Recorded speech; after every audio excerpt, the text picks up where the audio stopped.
Good afternoon, everyone. I, on behalf of Chandigarh ITAT Bar Association, welcome you all to this first web seminar in the history of this ITAT Bar Association, which is being held today. Everybody, all of us are passing through very tough time in this lockdown, as all of us are logged into our homes and are able to do a very limited kind of professional task that I would say we are made for. But at the same time, I think it is the best time to sharpen our brains through these e-learning modules. And in the history of our ITAT bar, we for the first time are hosting e-webinar today on this 18th of April. And we could not have chosen any other better day than today, because this happens to be, as I've been told, this happens to be the 97th birthday of father of the speaker of today, Shri Babu Mohanlal ji. And he undoubtedly and unanimously is said to be the grandfather of our Chandigarh ITAT bar. And we are most lucky to have chosen this day. And now I would hand over to our president, Shri T.N. Singla ji, for a few words.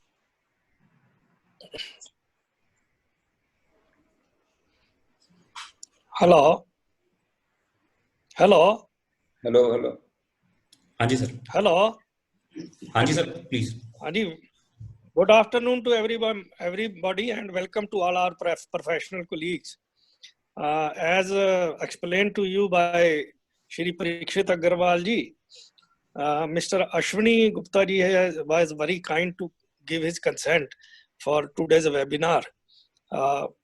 As you all know, Mr. Ashwini ji, he is a qualified chartered accountant of 1978 batch and very senior practicing member of this region.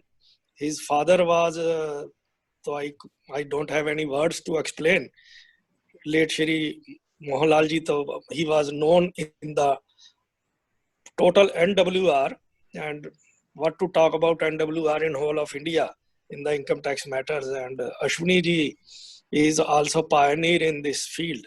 So I will not take much time, because we all know Ashwini ji and we all know to each other also. I request Ashwini ji to start with the today's topic. Thank you very much. Thank you, Ashwini ji, please. Good afternoon, everybody. At the outset, I will like to compliment the office bearers of the Income Tax Appellate Tribunal Bar Association for taking this initiative in organizing a webinar for the first time. In fact, as Parikshit ji was saying, that this is going to be the first webinar in these present circumstances. I think this is the best mode for learning, for sharpening our skills, for discussing with each other. And in fact, it has been a pleasure to see many faces after a gap of more than a month. This has enabled us to just have a glimpse of each other.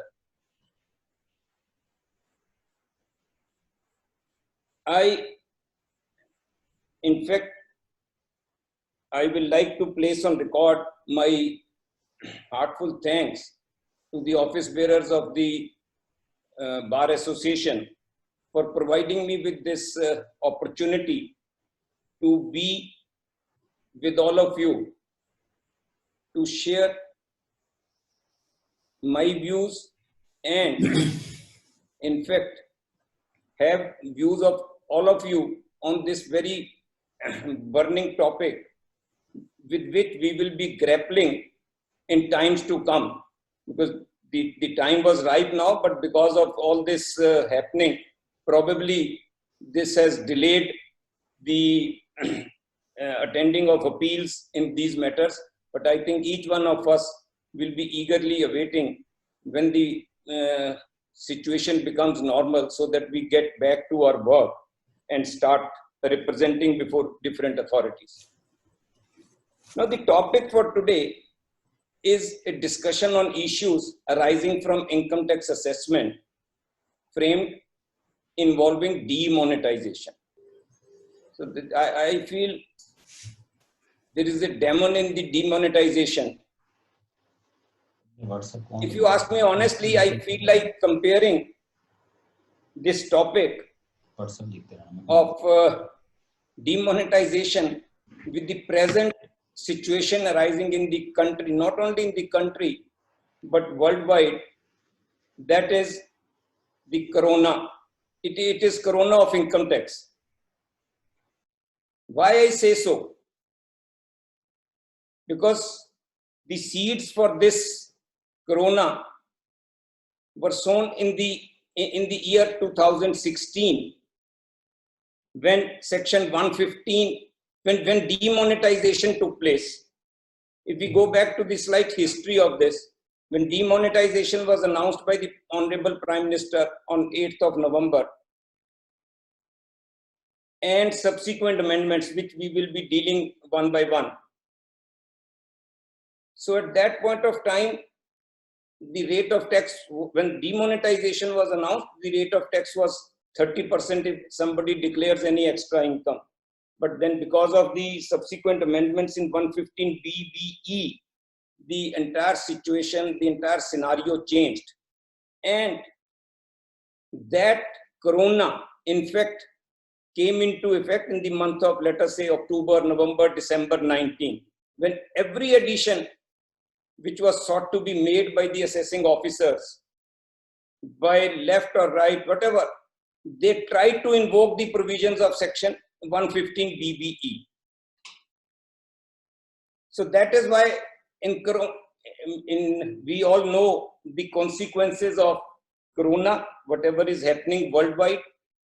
And in this provision also, if we would have gone through the demand notices issued after the assessment, the rate of tax plus the surcharge plus the penalty, it is practically equal to the amount of deemed income. Now, I'm laying stress on deemed income. It is not my income, but only on deeming provisions I have been fastened with this liability. That is why I say these provisions are corona in the Income Tax Act. Now I have tried to prepare a small presentation dealing with the various issues, the demonetization, then I'll deal with section 115 BBE, then what are the different scenarios in which cash can be deposited and how we have to deal with those situations. Then some key issues on demonetization, because mainly the issue is cash deposit. Then some of the relevant judgments. And then in any case, the floor would be open for question answers. Firstly, I just wanted to say that we have been staying at home for all these days. So stay home, stay safe.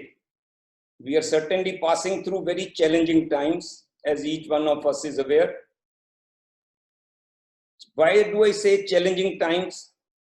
Because such a situation we would have never imagined, never thought of, even in our wildest of dreams. I think many of the members who would be participating would not have seen wars of 65, war of 71, when there used to be blackout throughout the country or in some parts of the country. But the present situation is such that it is a lockout or a curfew, not only in one city, in one state, or in one country. Practically, there is a lockout in the entire world. So that is why I say we are passing through very challenging times, but we need not be disappointed. We should not be pessimistic. I am sure that this will also be a time of opportunity. Now, opportunity, because as chartered accountants or as tax professionals, there will be many opportunities in times to come. Because when there are so many reorganization in businesses, many opportunities are there for the professionals. And otherwise also, I foresee as an optimistic person that in times to come, India may play a very pivotal role in the economic scenario in the world. Because I need not elaborate much on that, but that is my feeling. As you read newspapers, as you hear news, it seems India will be a will be a sought for destination for doing business, for running various other activities in which the professionals will certainly get a lot of opportunities. And I'm sure after this lockout is over, or after we are able to come out of this mess, we should say, there will be a change in the attitude in our individual self also, in the society also, and in the total world. You would have seen that now we are sitting at home, we can suffice with very small needs. Otherwise, we are running morning till evening here and there. I think there would be a change in our attitudes maybe for betterment. So please stay home, stay safe. Now we come to the issue of demonetization. Now, demonetization, as you are all well aware, was announced by the Honorable Prime Minister on 8th of November 16, by which the use of 500 and 1000 rupees bank notes was declared as invalid post midnight of 8th of November 16. Public could deposit these notes in the banks from 9th of November 16 to 30th of December 16. For Indians living abroad, the time limit was up to 31st of March 17. Although at that point of time, people had a feeling that this time will be extended, but I think the government or the Prime Minister was very firm in his view. No, there was no relaxation of time, no extension of time. So the scheme ended with that, and whatever notes were to be deposited were deposited till that time. Now, what happened when this announcement was made?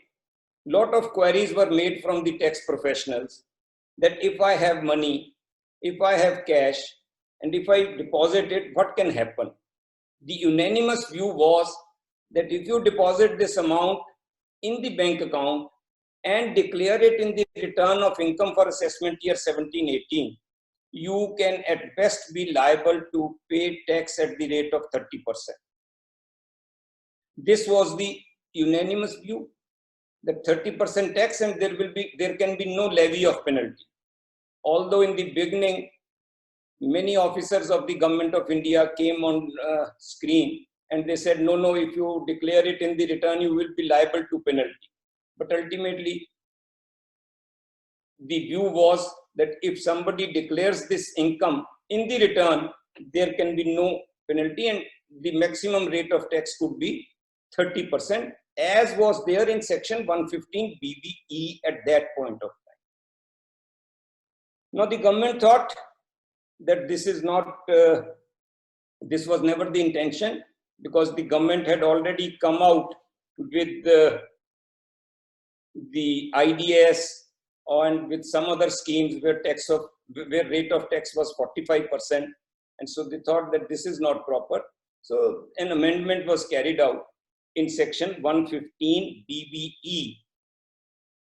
I think this was on 15th of December 16, but this amendment was made effective with effect from 1/4/17, that is relevant for assessment year 17-18. So in a way, all deposits or all transactions carried out between 1st of April 16 to 31st of March 17 came within the purview of this amendment. Now let us read section 115 BBE. I'm sure each one of us would have read it many times, but I'll just take a minute of yours that there are two conditions which have to be satisfied for invocation of 115 BBE. One is that it includes any income referred to in these sections and reflected in the return of income furnished under section 139. That is, if an assessee files a return and declares any income which is referred to in section 68, that is an unexplained cash credit or an unexplained investment or an unexplained expenditure, he declares it in the return, then he is liable to pay tax at the rate of 60% by virtue of this amendment. Or the second clause is that determined by the assessing officer includes any income referred to in section 68. If such income is not covered under clause A, the income tax. So there are two. One, if you voluntarily declare something under these sections, or if the assessing officer determines some income that it falls within the category of section 68, 69, 69A, B, C, or D.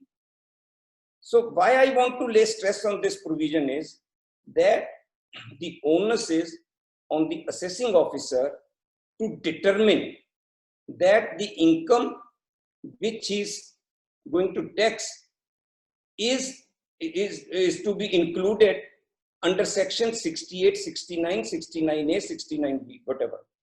That under the deeming provisions, the onus has been cast on the assessing officer to include. So that is very important. It is not that, because in most of the assessment orders, which we will deal with in the subsequent discussion, that the assessing officers have simply said that because their cash is deposited, so section 68 is attracted or 69A is attracted. So that is why these are the relevant sections. Section 68 deals with cash credit, 69 deals with unexplained investments, 69A is unexplained money, 69B amount of investments, etc., not fully disclosed in the books of accounts, 69C is unexplained expenditure, 69D is amount borrowed or repaid on home. Most of the assessments which I think we would be dealing with, all of us, are relating to invocation of provisions of section 68 or 69A. Anyhow, but the ratio will be the same in respect of all other provisions also. Then, whatever assessments have been framed by the assessing officers during this period, wherein they have tried to invoke these provisions, they have acted on the various SOPs issued by the CBDT. In fact, there are 4 different clarifications: instruction number 3, 4, then there is a circular dated 15th of November 17. Then there is another circular which is in fact after the date of assessment, or before the date of assessment, sorry, on 9th of August 19. There may be cases where assessments were framed even prior to this, but these were the basic instructions or circulars on the basis of which the assessing officers have framed assessments. Now, my only submission in this regard is that these circulars may be binding on the assessing officers, but as far as the appellate authorities are concerned, they are not binding on them. Now we come to the most important issue in this matter is the cash deposits. Now, cash deposits could be under 3 categories broadly. One is where the assessee has filed a return under a presumptive taxation, that is 44AD. Here he is not required to maintain any books of accounts. He has deposited the cash in the bank account, which in fact represented a part of his sale proceeds. Because he was not required to maintain any books of accounts, and he has already offered this amount for taxation by virtue of presumptive taxation under section 44AD, I think the case of the assessing officer in treating those deposits to be unexplained is uncalled for. Then second case can be where the assessee does not maintain any books of accounts, and he also does not opt for 4480. Now, in such cases, the deposits can be either out of earlier withdrawals, or there can be a position where some asset or some agricultural land has been sold. The sale proceeds of those assets, there can be amounts received as gifts. So in these cases, in these circumstances, the most important thing would be to file a detailed cash flow statement. I think the most important thing would be to prepare a cash flow statement based on the basis of entries in the different bank accounts, and then try to justify that how the cash which has been deposited in the bank account is explainable. Because otherwise, because books of accounts he is not required to maintain, but in any case he will have to justify that how the cash deposited in the bank account is explainable. Now the third situation is where the assessee maintains books of accounts. Their books of accounts are maintained and are duly audited. Now in these circumstances, the credits can be either by way of cash sales or with earlier withdrawals from the bank account, or a realization from debtors, or from any other source which the assessee will have to explain. But these are the three broad categories which have come to our notice during the course of different assessment proceedings, on account of which additions have been made.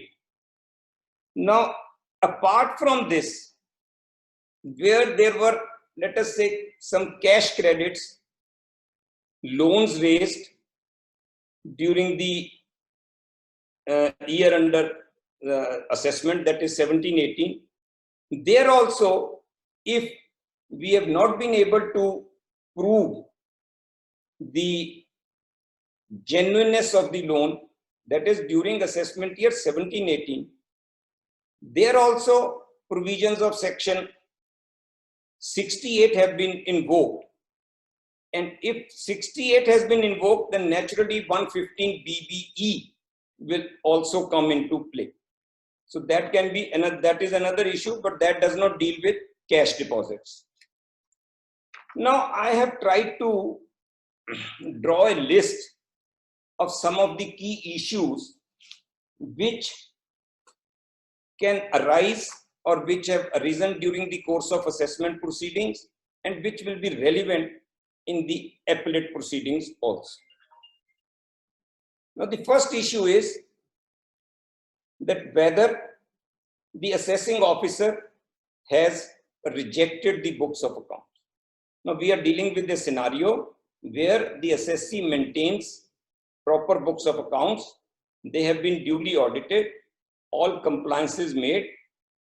Compliances made in the sense the return has been filed, tax audit report has been filed, due compliance has been made to various notices of the assessing officer, and there are cash deposits during the year, maybe during the relevant month or during any part of the year, whether the assessing officer has rejected the books of accounts. This is a very, very important issue which needs to be discussed threadbare.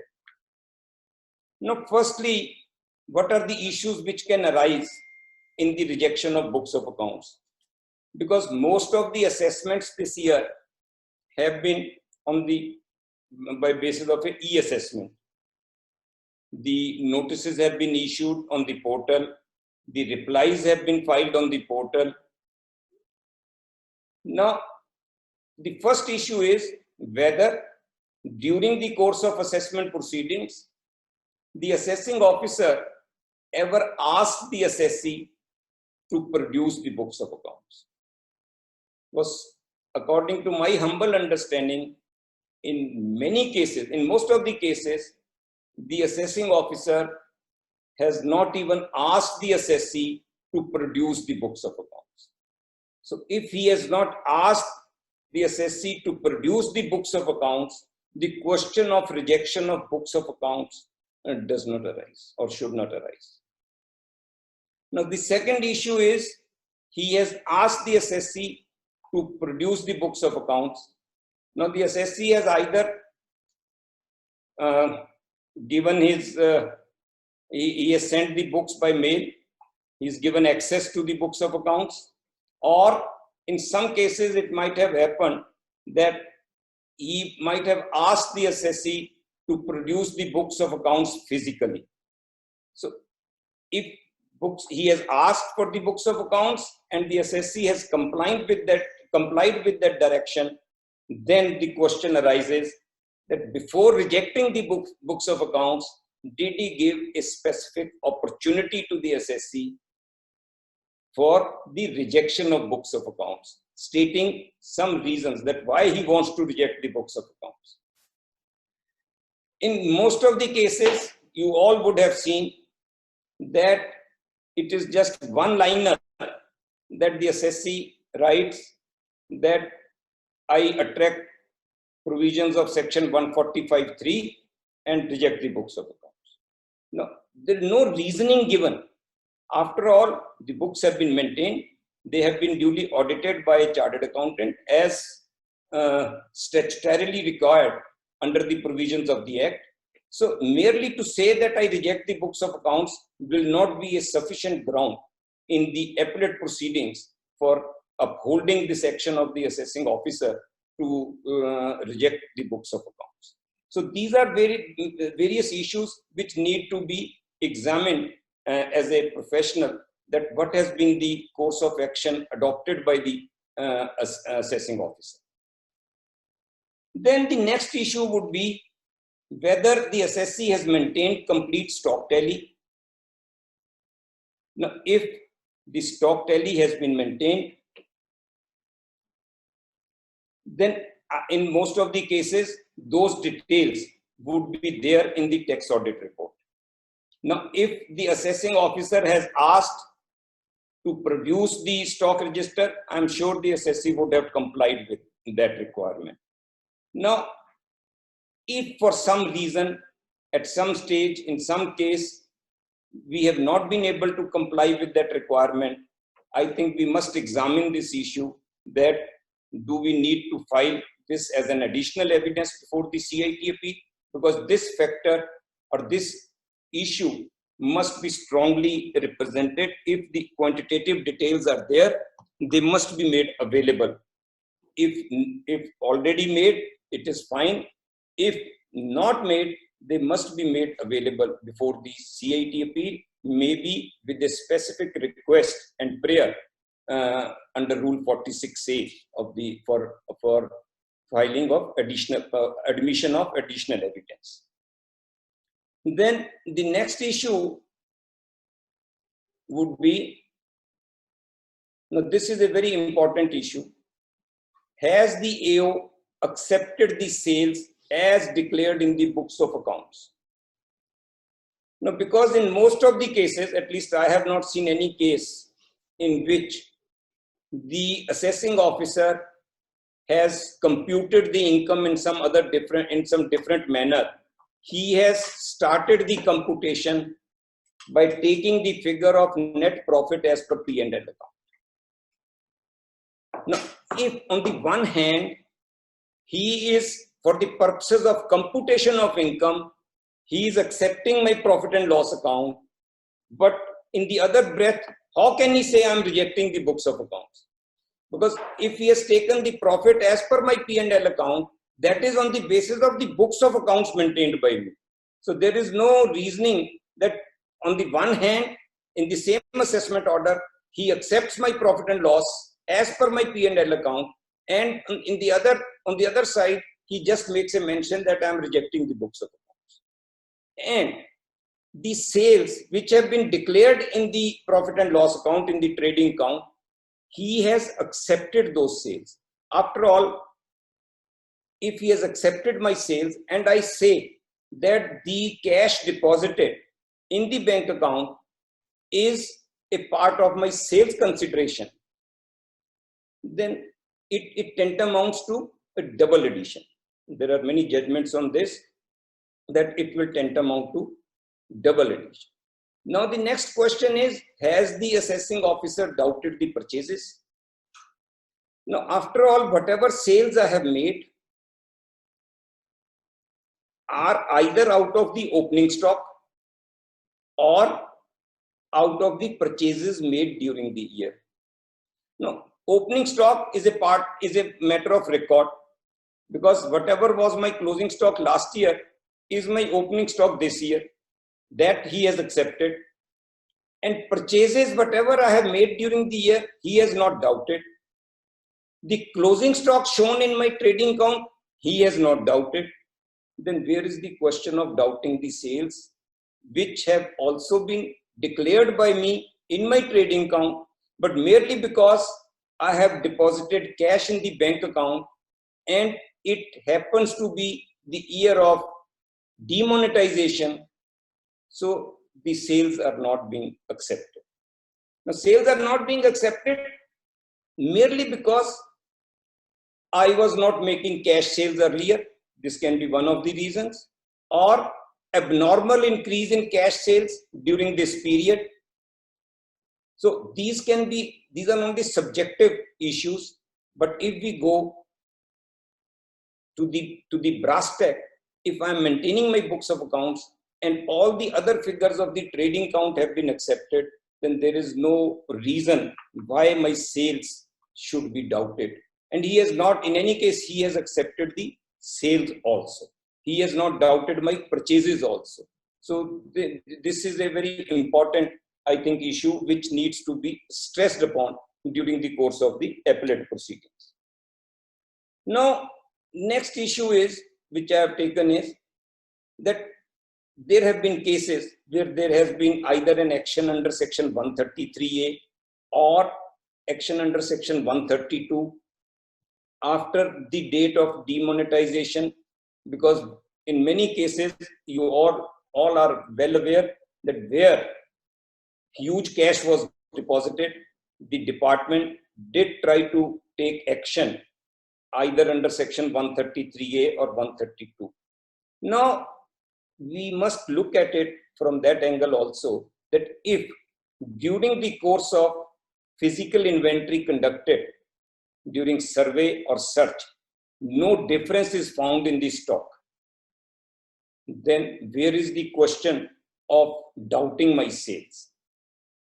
If there can be different circumstances, we can deal with those separately, but in most of the cases, let us presume there was no difference in the amount of stock found during the course of survey or search, then there is no question of doubting my sales also, which the assessing officers have tried to doubt while framing these assessments during this period. Then assessees would have filed stock statements to the bank and for availing overdraft facilities. Now, bank authorities also conduct stock audit by either some of our professional colleagues conduct them on appointment by the bank authorities. So that can be another additional factor which we can look at and try to strengthen our case, that if the stock statement filed with the bank authorities, which have been duly checked by them, they are as per my books of accounts, then this can be an additional ground that when the stocks figures are correct, then there is no reason to doubt my sales. Now, another issue which has been agitating the minds of each and every professional, that whether the provisions of section 115 BBE are prospective or retrospective. Now, friends, undoubtedly, this is a matter which agitates the mind of each and every person, particularly the professionals who have been dealing with these provisions day in and day out for many years. Although it is a provision which affects your basic rights, that is the rate of taxation. In my humble view, it cannot be retrospective. It should have been prospective.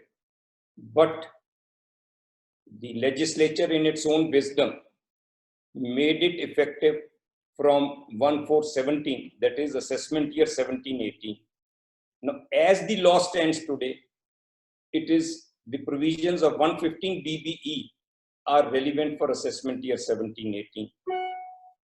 Now, this needs to be challenged, but unfortunately, no litigation has come forward on this issue. In fact, in my humble view, there is only one case law. Not case law, that only one person by the name of Deepak Maratha who has challenged this before the Honorable Rajasthan High Court. And a notice has been issued to the department on his plea on as late as on 6th of March 2020. So what will be the fate of that litigation? Only time will tell. But as the things stand today, the provisions are retrospective. That is with effect from 1/4/17 and relevant for assessment year 17-18. Now, I will pause here for a moment because I'm sure many questions will come on this issue, that in cases where a survey had taken place prior to, let us say, 15th of December 16, and the department had also taken the checks towards the tax payment by calculating the same at the rate of 30%. Can I be charged tax at the rate of 60% now? No, friends, it is a very disturbing situation. But as the law stands today, this argument at least will not come into play, that if I am to be taxed as per provisions of section 115 BBE, then tax will be charged at the rate of 60% plus surcharge plus the penalty. But yes, that I have another question that we will deal, that whether at all, whatever I have declared in the as extra income in the during the course of survey or search, whether that is to be treated as income from other sources or income to be taxed under section 68 or not, that we will deal just separately in a different question. Now, another question which comes to my mind is to strengthen our case, that in most of the cases, I would be governed, or my assessee would be governed by VAT also. I must have filed VAT returns for this relevant year. So I must place on record the VAT returns where the figure of sales as per the VAT returns tallies with the figure of sales in my profit and loss account. And as a professional, my advice would be to make some extra effort also to get our VAT assessments finalized before our appellate proceedings are taken up. Because if one department of the government accepts my turnover, although in a different proceeding, that will certainly help me in my income tax proceedings also to thump my point that these are a part of my sales. Because to make sales in cash below a particular amount, below a sum of rupees 2 lakh is nowhere prohibited. The assessing officer in most of the cases has only doubted the sales. He has nowhere said that the sales have been either over invoiced or under invoiced. That is not the case of the department. It is only that I have made abnormal cash sales, so they have been doubted. So my advice would be that we must try to get our VAT assessments finalized before we take up the appellate proceedings before the income tax authorities. Now, can section 115 BBE be invoked on preponderance of probability? Because I am sure in umpteen number of assessment orders you would have gone through, the assessing officers have certainly referred to 2-3 case laws, whether it is Sumati Dayal or particularly in Punjab in Som Prakash Maini, or like that, so many very old cases. So that is, they are all on preponderance of probability. But now I come back to the provisions of section 115 BBE, where it has been specifically said in the section itself that the assessing officer has to determine that the income falls within this category.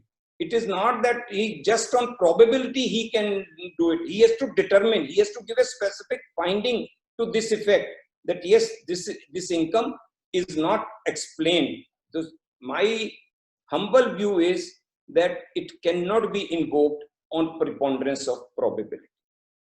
We can, because these are issues which will come up in the appellate proceedings. There are not many case laws on this, but that is my humble view, because of specific definition of section 115 BBE, that it is the onus has been shifted. The onus is on the assessing officer while invoking these provisions, that he has to specifically determine that how this income falls within the specified category.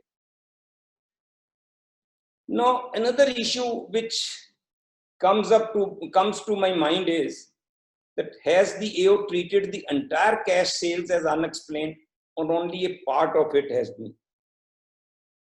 Now, in some of the cases which I have come across, that let us say, for example, the assessee has made a cash sales of 5 crores of rupees during the this months of October and up to 8th of November. While framing assessment, the assessing officer, I do not know by what logic, he has said that yes, I treat about 2 crores of sales as genuine sales, and the balance 3 crore I treat as unexplained. Maybe on the basis of some SOP that during the last year also the cash sales was, the very fact that I am making cash sales and he has accepted my part of my cash sales go to weaken the assessment order, because if any assessing officer has made such treatment, I'm sure you all will agree with me, that will strengthen your stand, that once he has accepted this, that I can make cash sales, I am making cash sales, either because I was making it earlier also, so then it is just a matter of subjectivity and just based on surmises and conjectures that he treats part of the cash sales as genuine and part of the cash sales as unexplained. Then another issue is where the cash is on account of receipt from debtors. So there can be cases where some cash has been received from my outstanding debtors or debtors arisen during the year itself.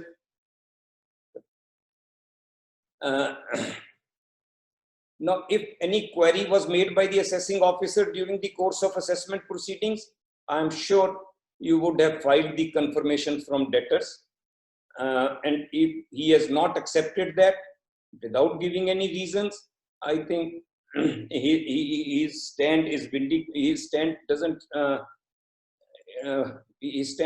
weakened, because if I have filed the confirmations and there has to be some specific reason why he is not accepting that. Otherwise, and if he has not even asked me for confirmation of debtors, then the entries are there in the books of accounts. And if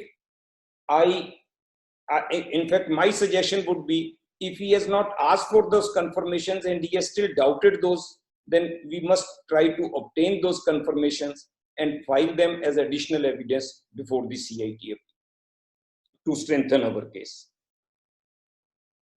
Now, the most important issue which I think I will like to deal with respect to this cash deposit is, could the assessee have issued such large number of invoices in a day? Time ho gaya. Could the assessee have issued such large number of invoices in one day? In one day or in a few days, let us say a few days prior to 8th of November, or some sales in the month of October and then in the month of November. Now, this is also very subjective, because most of the assessing officers have tried to use this as a tool to make this addition. Now, firstly, I pose a question to myself: where is it provided that I can't make cash sales, or I can't make cash sales on a particular day, or I can't make cash sales on a few days? And now, whether I have issued those invoices, now there could be cases where I make cash sales, I note them down on a book or on a register, and then make the invoices by way of cash sales. Now, what prohibits me? Under what law I am making a default? At least to my humble mind, and there is no default. There is no lapse. I have made the cash sales. Ultimately, I have recorded them in the books of accounts. No, there is no reason to doubt that on a particular day. And this is, in fact, in many cases, particularly relating to a particular trade, that is jewelry. I think everybody knows that on the night of 8th November itself, there were long queues before the shops of jewelers, and they made sales, no doubt. In any, my humble submission in this regard is that this tool has been used by the assessing officers in a most arbitrary manner, because they have not tried to find any defect in those memos. Yes, in some cases, at least to my knowledge, they have got a forensic audit done of the books of accounts, of the computer books maintained on the computer, and to my humble understanding, they have not been able to find anything wrong in that forensic audit also. But in any case, that can be a specific case. In some case, if they have found what is the defect they have found and what is the answer to that, we can relate to a specific case. But by and large, my humble submission is that if the assessee has made cash sales, he has issued the invoices, maybe large number of invoices on particular days, and the assessee, I come back to the first 2-3 issues which I had raised, where he has not doubted my purchases, where he has not doubted my opening stock, where he has not doubted my closing stock. The balancing figure is the sales. Why has he doubted my sales if I have made them either by way of cash sales or a large number of invoices in one day? Because this is the most prominent tool which has been used by the assessing officers in making these additions by way of cash deposits during assessment year 17-18. Then, because these forensic audits have been got done to see that whether any backdating has been done or not. Anyhow, I have not come across any case where they have been able to find a defect in that. But if in some case it is there, then we can deal with the specific issues. Now, I pose another question to which I have at least not found any answer, that if some assessee deposits these bank notes after 8th of November 16, which, let us say he received these notes after 8th of November, violation under which act? At least not under the Income Tax Act. I don't find any violation as far as the Income Tax Act is concerned. Now, I was just going through, in 1978 also there was demonetization. There was a specific provision that if the provision was that if somebody deposits these notes, he was liable to imprisonment, I think for 3 months or 3 years. I'm not very sure, but there was a 3 years. Yeah. 3 years. I think there was a specific provision that the person was liable to imprisonment for a period of 3 years if somebody uses those high denomination notes after the date of set date of demonetization. But under the relevant provisions which we are discussing, there is no such provision. At least I don't think there is any such provision. But we are dealing with cases where all these notes, all this cash is from the books of accounts, which sales have been made, and in most of the cases, I think in practically in all cases where either of the things have not been doubted. Now, another most important, which I think we are grappling with, the issue of declaration of higher income during the course of survey under section 133A or search under section 132. Now, although this does not relate to demonetization, but in some way or the other, it is linked to this issue that if I declare some higher income during the course of survey or search, whether it can be treated as income, as a deemed income under section 68 or 69, or there has been a lot of litigation. In fact, there are various judgments on this, but my humble opinion is it will largely depend on the facts of each case. That if while making a declaration, you have categorically stated that it is my business income, and the assessing and the authorized officers at that point of time have not raised any doubts, have not questioned you on this issue, and if it is treated as a business income, then there is no question of treating it as a deemed income to be taxed at the rate of 60%. Now, if for some reason we are not able, either while making this declaration, no specific submission was made, or the assessing of the authorized officers during the course of action have specifically made the assessees to write that this income will be taxed. And I have seen in some cases, they have made the assessees to write that this will be taxed under section 115 BBE.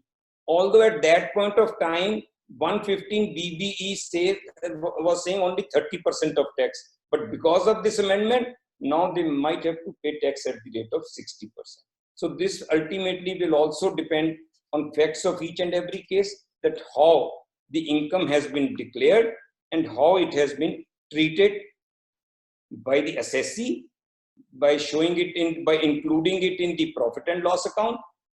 And I again come back that if I have duly disclosed this income in my profit and loss account, I have introduced this in my books of accounts, and the assessing officer, firstly, if he has not rejected my books of accounts, or he has not given any specific finding that why he is rejecting my books of accounts, but merely writing that I invoke provisions of section 145(3), I think we will have a very good arguable case before the appellate authorities for the same to be treated as business income.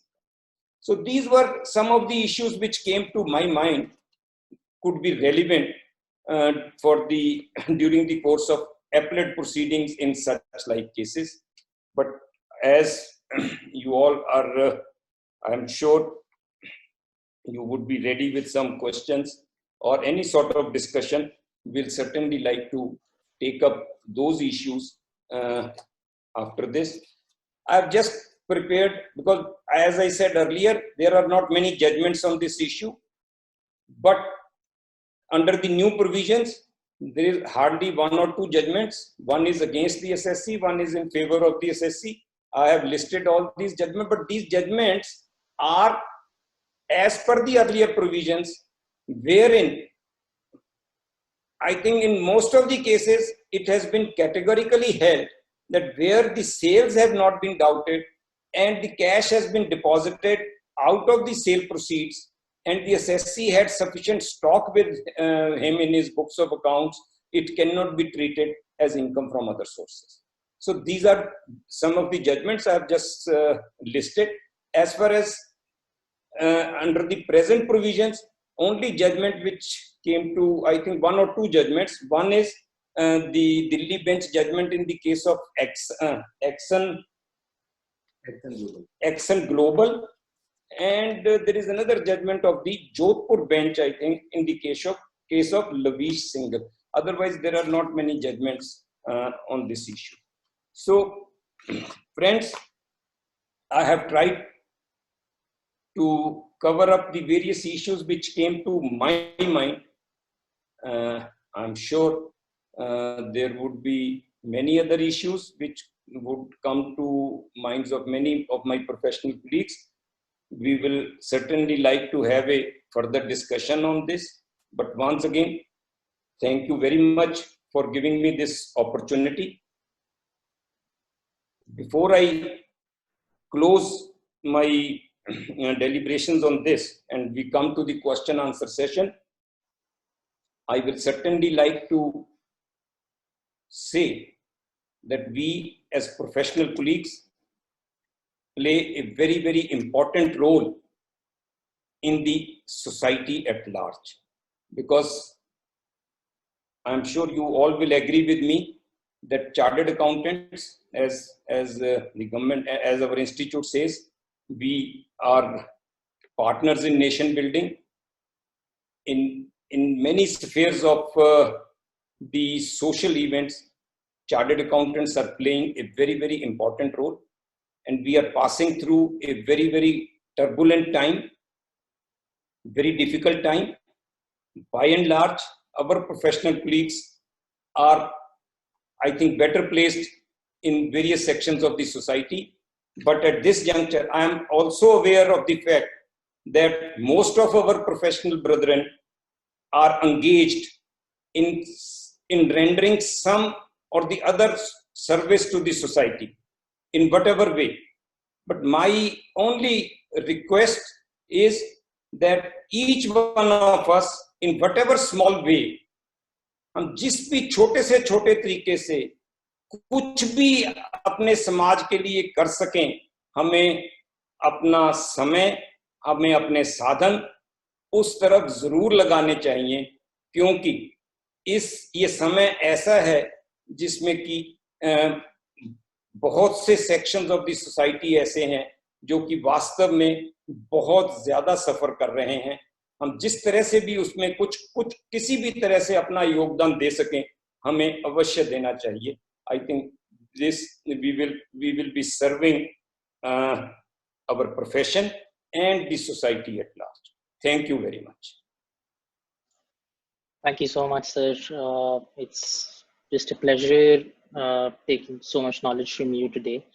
And definitely, I think I think I exceeded my time limit. I think that is the habit of advocates. They don't want to hand over the podium to them, then they don't look at the watch. No, so definitely, it was a very engaging session as well. So there are some questions that were sent to us by chat. If you allow me, I can just read them and try to answer. Right, so just an announcement for all the other participants. We have stopped the chat facility for now. So there's an option in Zoom. When you click on the participants tab, you can choose the option to raise hand. So kindly raise your hand, and whenever we are done with these questions, one by one, we will be recognizing and I'll be announcing. So we'll unmute you then and you can ask your question live as well. So sir will be first addressing the questions from the chat, and please raise your hands and we'll try to cover as many people as possible for questions after that. So you may please continue with the first question is, I think I don't know whether it has been raised by me or मेरे हमनाम ने किसी ने किया है, Ashwini Gupta ji. Can AO reject sale partially without rejecting books? I think this issue I have already dealt with, that in some cases it has been done, but my humble view is that he cannot reject the books. He cannot do this without rejecting the books of accounts. And even if he has just made a mention that I invoke provisions of section 145(3), it is not sufficient. In fact, if he has rejected the sales partially, it strengthens the case of the assessee.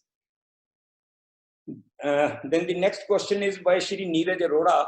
Can we raise the issue of charging higher tax under the amended provisions in respect of cash deposits made between 1/4/16 to 8th of November 16? Amendment was made in December 16. Now, Neeraj, my view is that no appellate authority will be able to adjudicate on this issue, because question is assessment year is relevant. For assessment year 17-18, the rate of such, if those cash deposits are to be treated as a deemed income under section 68 or 69A, whatever we may say, then the rate of tax will be as provided under section 115 BBE, that is 60%. But raising a ground, but I don't think any CIT appeal or the tribunal can adjudicate. I think this is a matter which needs to be challenged by way of a writ before the Honorable High Courts. As I said, somebody has already challenged it, but let us wait for the result. But unfortunately, it has been now practically 3 years, there has been no litigation on this issue. Now, the next issue is by Rohitji. Just like VAT returns, mandis maintain sale records of the person. Can that? Yes, certainly.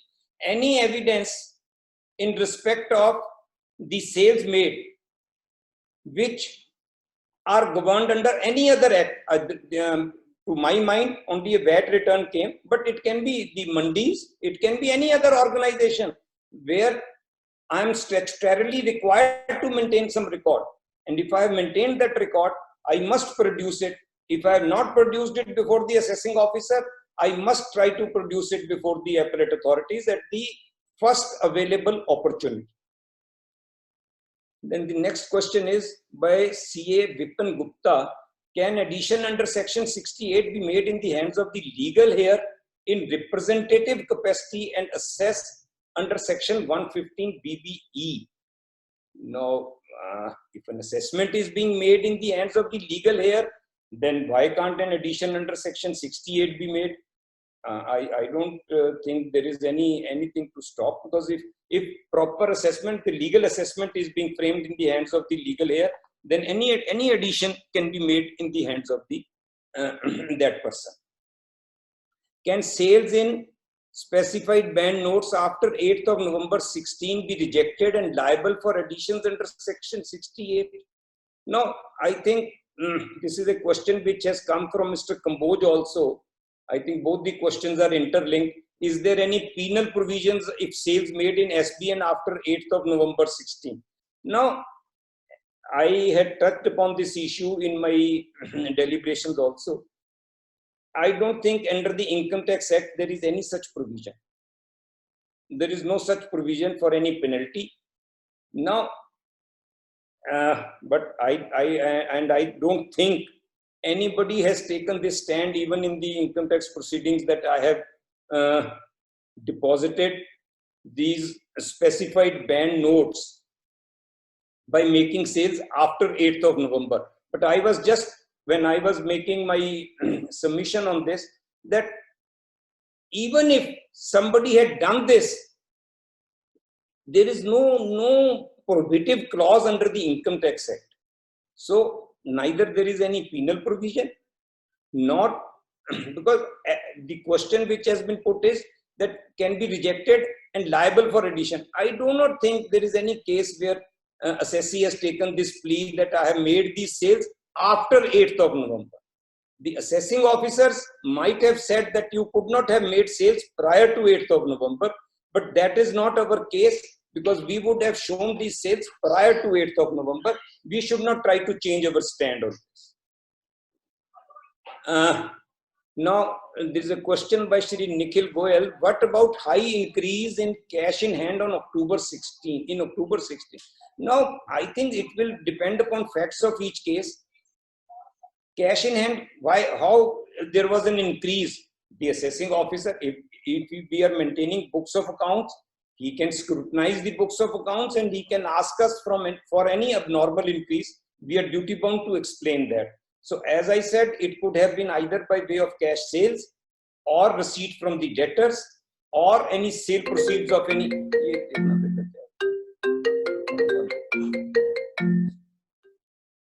or sale proceeds of any asset, or maybe any other issue. But that was that. So that is our responsibility to explain to him. So just a minute. I think there is some cross connection. Let's go.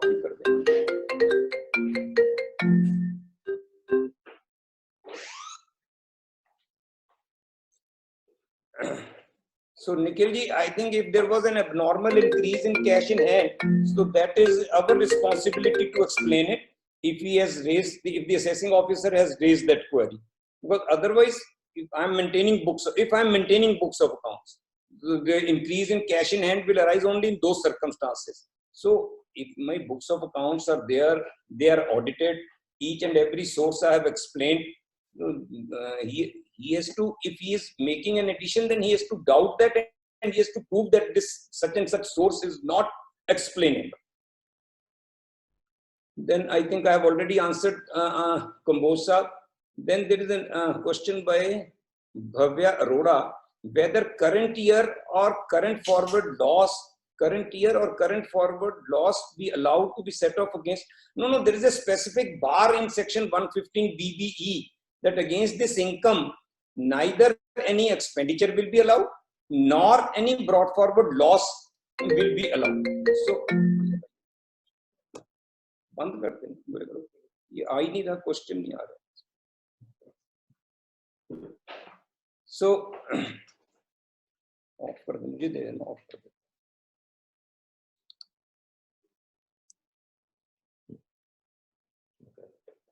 Then again, I think Kambosa, you are writing some question. Write it so that I can read it. I just read out this question. It says additional income declared during survey before 8th November. Is it valid to apply 115 BBE, which came on statute on 16th December? I think this question also I have dealt with during the part of my deliberations, that there are cases where survey or search took place prior to 8th of November. Now, and I declared some additional income. Now, if that additional income which I have declared, if the assessing officer is able to hold that income is to be taxed under the deeming provisions, then naturally 115 BBE will come into play. That is, I will be charged to tax at the rate of 60% plus surcharge plus penalty. But if I am able to prove that this was my business income, then naturally provisions of section 115 BBE cannot come into play. Merely because these provisions have come on the statute on 16th of December is not going to help my cause. Because if the rate of tax is to apply for the whole assessment year, not to a part of the year. Thank you so much, sir. We have some live questions as well. I'll be recognizing them.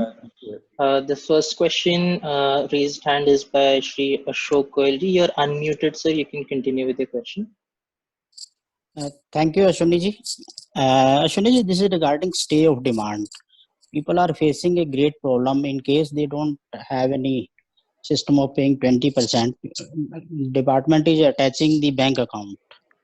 And in case, particularly in case of jewelers, do we have any solution other than going to Reddit? So, this will depend upon facts of each case. That this 20% is by way of a circular of the CBDT that the assessing officers should grant stay of demand if assessee pays 20%.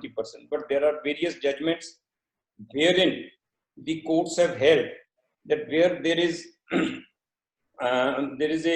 there are high-pitched assessments, the authorities can grant you stay even against a lower payment of tax demand.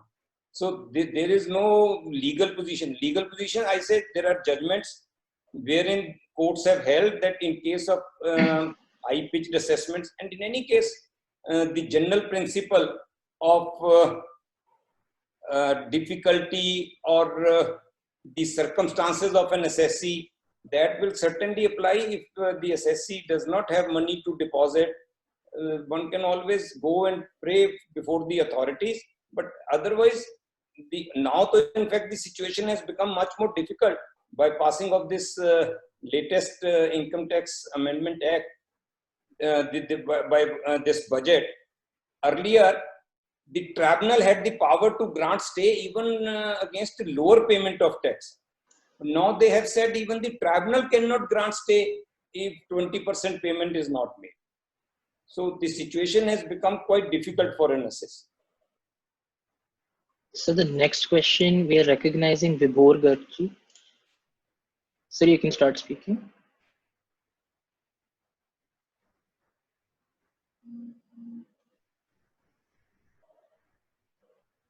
I believe he's not able to hear at this point. Next, we are recognizing Amit Sharma ji.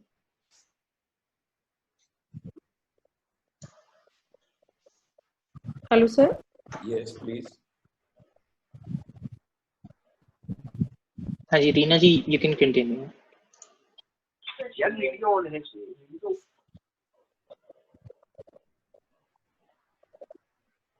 Reena ji, you can continue with the question, please. Okay. Sir, here's the question. In case where VAT returns have been filed late in April 2017 during the demonetization period, whether AO is justified in rejecting the sales on this behalf? No. You see, AO is not to reject or accept the sales on the basis of VAT return. He has to accept or reject your sales as per the trading count which you have filed. That is only an additional evidence which we will like to file before the authorities. Now, even if I have filed a VAT return late, that if it is a delay or default, it is under the VAT Act. But that is only by way of an additional evidence, a additional support for me, which I will like to place before the income tax authorities, that even in the VAT return, my sales are this much and they have been accepted by the authorities there. So merely because I have filed a return late cannot weaken my case in the income tax proceedings as long as my sales have been accepted by the VAT authorities. Now, Vibhor Garg ji, I want to check with you. Can you repeat your question? We can't hear you here. I think his audio is bad. Next, we are recognizing Mr. Kamboj. Sir, I am there. Please go ahead, sir. Good afternoon, sir. Hanji, good afternoon, sir. Sir, my question is in continuation to my earlier query regarding the charging of applying 115 BBE in case of survey cases, which were taken up much before the date of demonetization. Sir, when this is a substantial amendment in the Act, not a clarificatory, then is it justified that it is applied retrospectively in spite of the fact that it is made effective from assessment year 17-18? Both sir, I think, in fact, I have deliberated upon this issue in detail. This is a question which will agitate, I'm sure, which will agitate the mind of each and every professional, whether he has been in this line for few years or for umpteen number of years. This is a question which will certainly agitate our mind. But the forum to agitate is somewhere different. The appellate authorities under the Income Tax Act will not hear us, because it is the provision under the statute. The law has been passed by the parliament, and this is law of the land. To get it declared that it is unconstitutional, only that power lies somewhere else.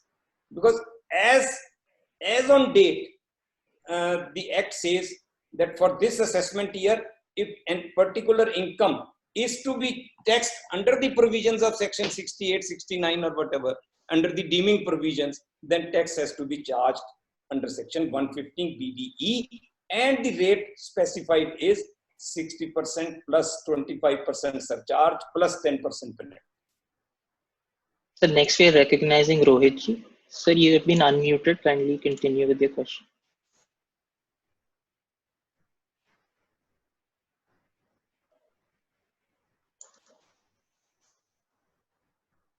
Good afternoon, sir. Good afternoon, ji. Sir, in a case where the total cash deposited has been added by the AO Yes. The total cash deposited in the demonetization period, but no section has been written by him in the order. Under which section is he making that addition? He just says that because in the last year the sales were this, and this year the sales are very high as compared to the last year. So I'm adding the total amount of cash deposited in this demonetization period. Rohit, I think I tried to lay a lot of stress during my discussion on this issue that the onus to treat this such an addition as a deemed income is on the assessing officer. In the facts of your case, whatever you have tried to cite, according to my humble view, according to my opinion, the assessing officer has not been able to discharge his onus. Merely making an addition and then invoking, because 115 BBE cannot be invoked as simpliciter. It can be invoked only if a particular income is taxed under the deeming provisions of section 68 and 69. If those provisions have not been invoked by him, I feel you have a very good case to argue before the appellate authorities that deeming provisions or 115 BBE could not be applied. So next we are recognizing Mr. Yogesh Mehta. Kindly continue with your question. Hello. Sir, we can hear you, please. Yes. Hello. Mehta. Hanji. Good evening, sir. Can the assessing officer make an addition of cash withdrawn from the bank from June to October, and it says why you have kept this cash? No, Mehtaji, I think there is no bar, there is no provision. As long as I can explain the source of whatever cash I have withdrawn, I think you have a very good case. Merely because I have withdrawn it and kept it as cash for 3 months or for 6 months, it does not. It cannot lead to the conclusion that there was no availability of cash. Because again, I repeat, even at the cost of repetition, I am repeating that the onus was on the assessing officer to say that whatever cash you had withdrawn earlier was consumed by you in some other activity. Yes, if he has not done that and you have ample proof to show that cash has been withdrawn from explainable sources, then I think credit of that amount will be allowed. Next up, Ashwini Gupta ji. Hello, good evening, sir. हाँ जी madam Shalini, आप तो क्या ये बेनामी से बोल रहे हो? ये बेनामी एक्ट लग जाएगा आप। अश्विनी जी का फोन यूज कर लिए। नहीं तो ये बेनामी एक्ट लग जाएगा, ये देख लो। आप अपना फोन यूज करो। हाँ जी। Sir, I thought instead of using 2 IDs, we should use 1 ID so that other participants can participate. That is why I'm saying that in these circumstances, the authorities of Benami will certainly attack you. Sir, if the assessee has withdrawn cash from CC limit, whether AO can disallow the interest as he's saying you have cash sales also, why you are withdrawing from CC limit cash? Anyhow, you see, if you have withdrawn cash from CC limit, you must have utilized it somewhere. No, onus will be on you to show that you have utilized it for business. Because disallowance of interest under section 36(1)(3) can come into play only if the assessing officer can prove that whatever expenditure you are claiming is not for business. If the funds which you have withdrawn and you have used it for business, then there is no question of disallowance. I'm not getting your voice. Complete cash account, cash is withdrawn and then deposited because there were frequent cash sales. So yes, even if you withdraw cash, in fact, in the running of business, we keep on withdrawing cash, we keep on depositing, unless it is shown by the assessing officer that I have used that cash somewhere else, then only he can disallow interest for non-business purposes. If he can prove that I have used some borrowed money for non-business purposes, then yes, the disallowance can be there. They must have some solid reason Yes. to show money has been. Thank Yes. you, sir. Thank you so much. Amit Sharma ji, you have been recognized. Yeah, I have not. Please again. Sir, I think there was some error at their end. We're recognizing the last question by Vibhor Garg ji. Sir, you're unmuted. You can continue with your question. Good evening, sir. Can you hear me, sir? Sir, can you hear me, sir? Yes, yes, I am hearing you. I am not seeing your picture, but I am hearing you. Good evening, sir. Sir, my question is, in a case of a hospital, if a hospital has received old currency notes during the demonetization period, because out of compulsion they had to receive, because they had to treat patients, then we had in the assessment projected that we have all the record to prove that this cash received is actual by patient record. Then where does the case stand? There was specific provisions by virtue of which they had exempted certain entities as petrol pumps, hospitals, chemist shops. But the private hospitals were not exempted. I have seen it. They have exempted the medical practitioner, but that too hospitals were out of the purview. But that was after that. But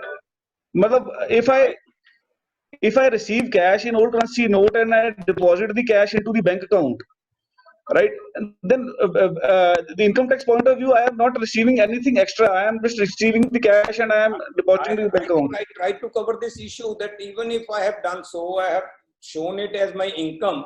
Under the Income Tax Act, where is the penalty? Where is the provision?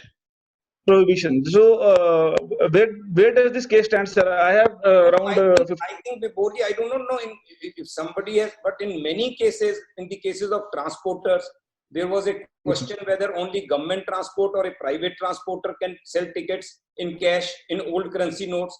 Likewise, in case of petrol pumps, in the cases of chemist shops, all these people have been receiving currency in old denomination notes. Old denomination notes. And they have deposited. Right.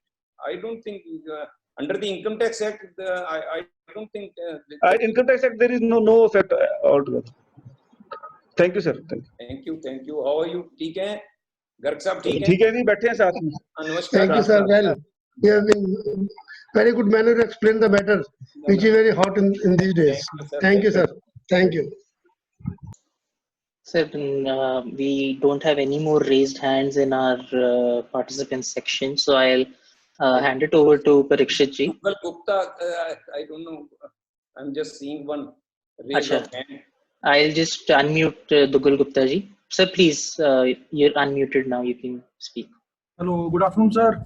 Good afternoon, ji. Good afternoon. Sir, my questions are whether appeal can be heard even if I have not deposited 20%? Even if you have not deposited that 20%? Yes. For filing of an appeal before the CIT appeal, the only condition is that you should have paid tax on the returned income. Right. Means of section 249(4). That is under the, as per the returned income, tax should be deposited. Now, if there is addition, there is outstanding demand, there is no bar on the filing of the appeal or hearing of the appeal. Right, sir. And what assets can be attached other than the bank account? No, assets, whatever, it will depend upon the facts of each case, whether we are talking of an individual or in the case of a firm or in the case of a company. Then any asset which is reflected in the balance sheet can be attached. You mean to say debtors also and yes, stock also? Yes, under section 226(3), debtors can be attached. Okay. A last question is that as you have told that somebody has filed a writ petition in Rajasthan High Court. Yes. My humble request is that we over here in Chandigarh and Punjab, why can't we file a writ petition in Punjab and High Court jointly? I think you all should engage somebody to find a suitable case. This is a very fit case where it can be agitated, that because these provisions, as one of the speakers before you, I think Mr. Kamboj mentioned, these are substantive provisions of taxing. They affect the fundamental right of a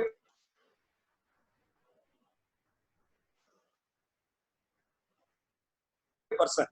Fundamental right. In the beginning of the year, you say we will charge you tax at the rate of 30%, and in the middle of the year, you change the entire complexion and you say we will charge you at 60%. So this affects my fundamental. This can be certainly agitated, should have been agitated by now, but unfortunately, it has not. Let's ask Nikhil to do it. Yes, must. He's a bright young boy, and he can certainly argue very well. No, thank you so much for your confidence, sir. We can definitely discuss this matter. I'm unmuting TN Singlaji for a short announcement first. Hello. Yes, sir, we can hear you. Hello. Yes, sir, you're audible. Please continue.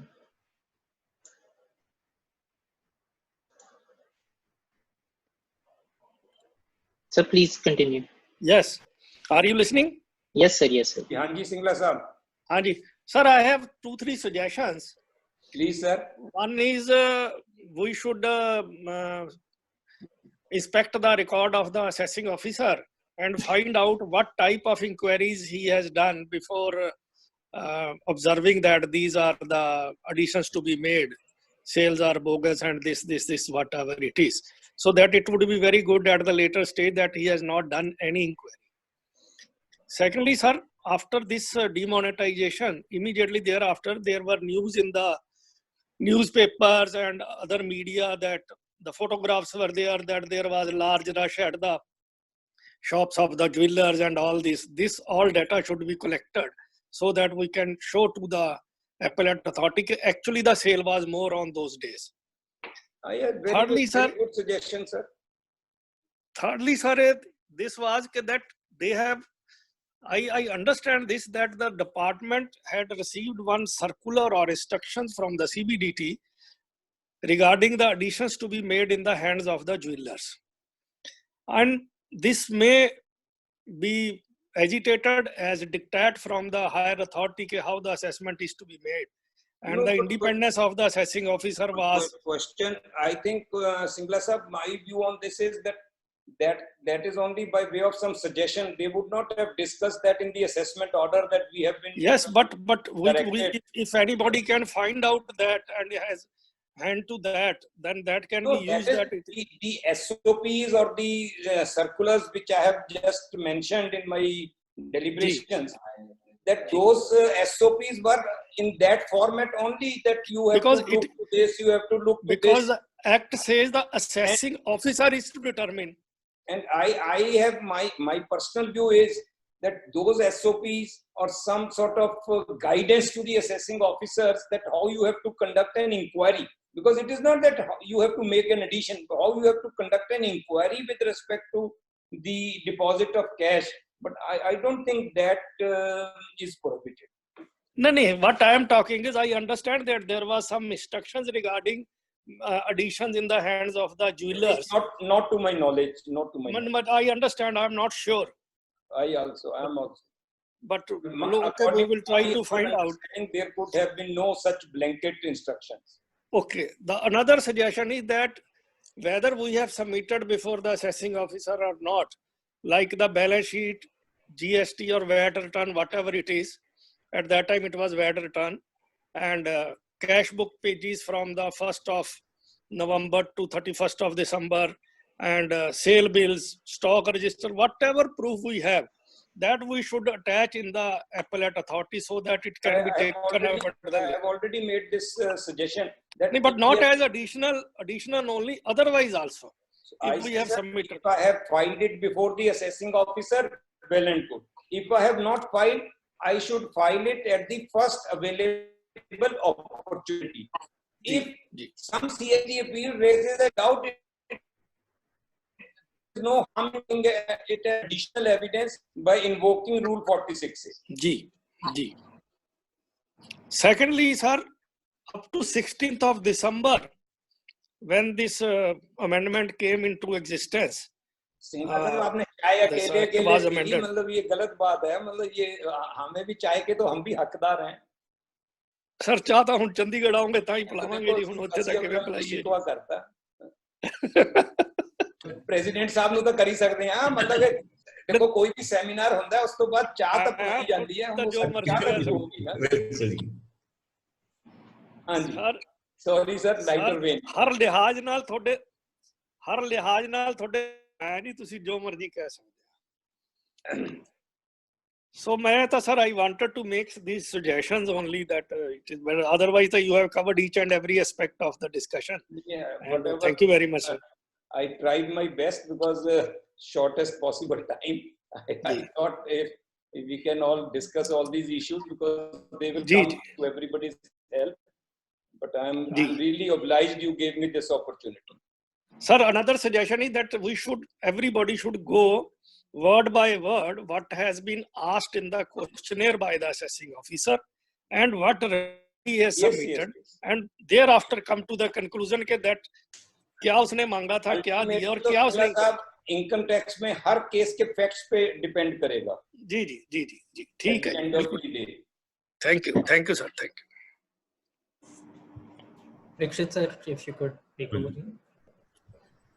Thanks a lot, Ashwini sir. It was a very. ये तो वैसे गलत बात है, आप मेरे को thanks कर रहे हो, आपस में एक दूसरे को तो कोई थैंक्स करने का बनता ही नहीं।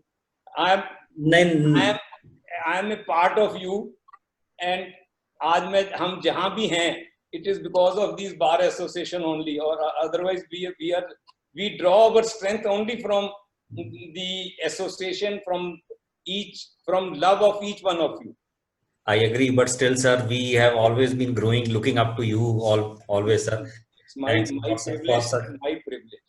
I don't know whether I have been able to do full justice, but whatever best I could do, I have tried to put in. Thanks a lot, sir, for this engaging session wherein you have answered each and every question of the participant also. Now all the participants, this is the dream project of our president Shri Singla Saab and our vice president Tejmoon Singh ji, that we should regularly do these web seminars, not only during this lockdown period, but it should continue in the future also. And as part of this series, this was our first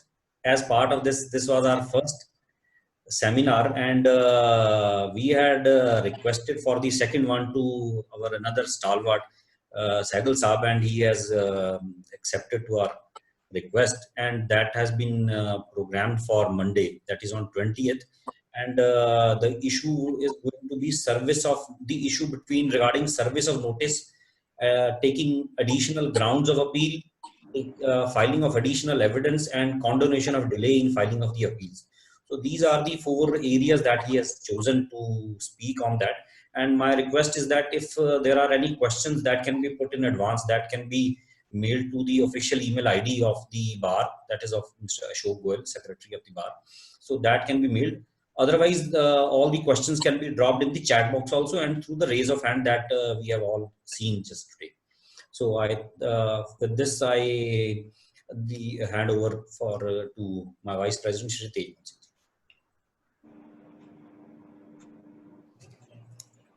Good afternoon, everyone. I, on behalf of ITAT Bar Association Chandigarh, wholeheartedly thank Shri Ashwini Kumar ji for enlightening us on the hot topic of demonetization assessments, rightly referred to as Corona by him. He has, in a very simplistic and lucid manner, broached upon all the issues with specific reference to the various sections enumerated in the IT Act. Sir, you have done full justice, as you just stated. He has broadly given the parameters on which the appeals should be represented before the appellate authorities. We are indebted to Ashwini ji for the direction shown, since this is going to be a long-drawn litigation. And it is in the interest of all professionals to raise all the issues at the earliest point of time. I also thank all the participants who could join us in this maiden initiative of ITAT Bar Association, Chandigarh. It will be a continuous endeavor to arrange such e-webinars which shall be mutually beneficial to our professional community. Stay home, stay safe, stay healthy, and do our bit in whatever manner to the society at large, as requested by Ashwini ji also. And we look forward to seeing you again on the 20th with Mr. Sudhir Sehgal ji at the helm of affairs. Thank you.